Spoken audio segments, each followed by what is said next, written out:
It's 3 a.m. You're in a helium headspace. It's Friday, October 17th, 2025. The Color of Money came out this day in 1986, directed by Martin Scorsese. It stars Tom Cruise, Mary Elizabeth Mastrantonio, Helen Shaver, John Turturro, Bill Cobbs, and Paul Newman, who, as Eddie Felson says, money won is twice as sweet as money earned. Speaking of money earned, it made $6.4 million its opening weekend and has since accumulated $52.3 million.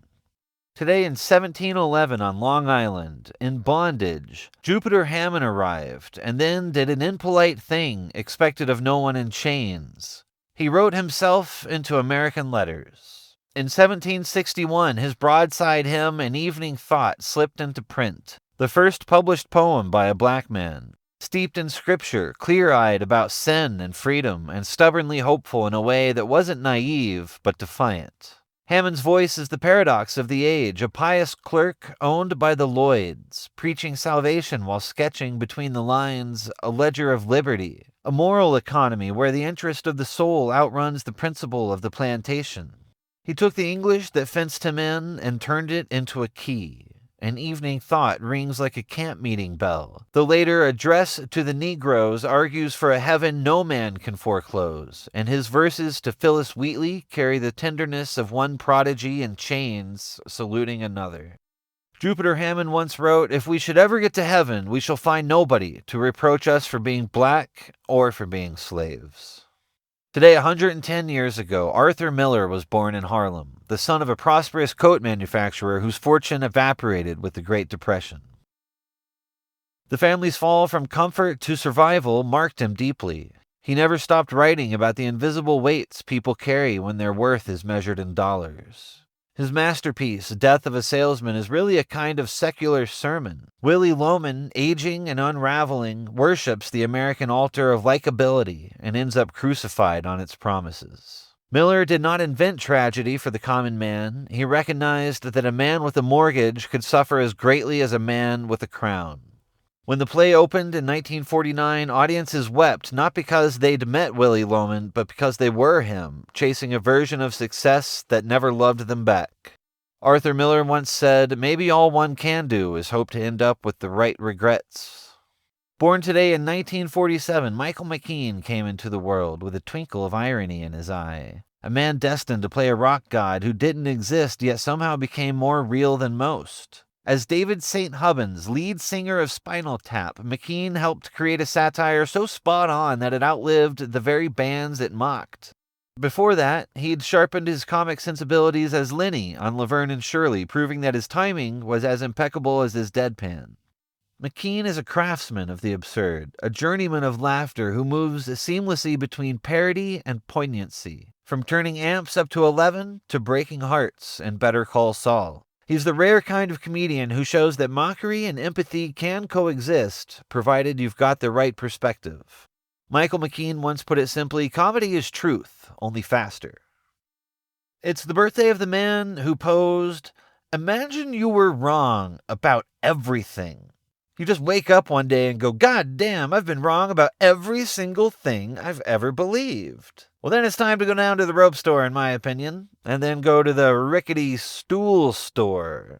Norman Jean Macdonald was born with the kind of crooked grin that suggested he'd already heard the punchline to existence. His humor came with its own specific rhythm, part philosopher, part prankster, all poker face. On Saturday Night Live, he turned Weekend Update into an existential monologue disguised as the news, using silence as punctuation and irony as his gospel. His jokes were like time bombs. You'd laugh days later, not because you got them late, but because you finally understood how true they were. Death was his favorite subject. When cancer came for him, he didn't announce it. He just kept writing jokes. Norm Macdonald once said, "I don't really fear death. I fear what happens after you die, because they say you see a light." And I'm like, that's probably a mistake. I'm supposed to go to the dark. Today in 1880 in Guadalajara, Mexico, a boy named Jesús Chucho Reyes Ferreira arrived with eyes turned to carnival colors and church light, and he grew into Mexico's merriest color alchemist. He was a self-taught painter who swore he didn't paint at all, only smeared joy onto crepe paper, cardboard, and whatever else would hold still. He wrapped antiques in hand-painted tissue until people started buying the paper instead of the porcelain, then spent decades turning roosters, saints, skulls, and circus folk into chromatic folk myth. Recognition arrived late. He didn't get a solo show until his 80s, but the work kept coming anyway. Popular art transfigured, reverent and mischievous, like a procession led by a ringmaster. Call him a painter if you must. He preferred to be the man who made color behave misbehavingly. Jesús Reyes Ferreira once said, "My life has been a love of beauty." Today in 1760, Henri de Saint-Simon was born into French nobility, yet spent much of his life attempting to dismantle the very class system that gave him much comfort. He fought in the American Revolution, trading cannon fire for speeches and quills, and became one of Europe's first prophets of industrial modernity. Long before Marx put his pen to pamphlet, Saint-Simon imagined a world ruled not by kings or priests, but by engineers, scientists, and industrialists. People who could actually build things. He saw society as a vast machine in need of competent operators. His blueprint was radical for its time, government as scientific administration, labor as the measure of worth, and progress as the basic moral duty of each generation.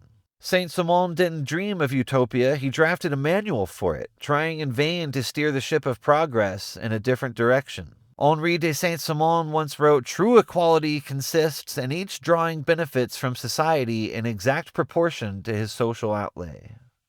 Today's poem is by Jupiter Hammon and is titled A Dialogue, entitled The Kind Master and the Dutiful Servant. It was published in 1782. Master: Come, my servant, let's talk together. Let's reason with care and love. No angry passions shall we smother, but let kind thoughts approve. Servant: Master, I know my duty well, and love to serve you true, but liberty, if you will tell, is sweet to nature too. And those are some of the things we humans have done over the years. Do good work, smile more, and please follow our work.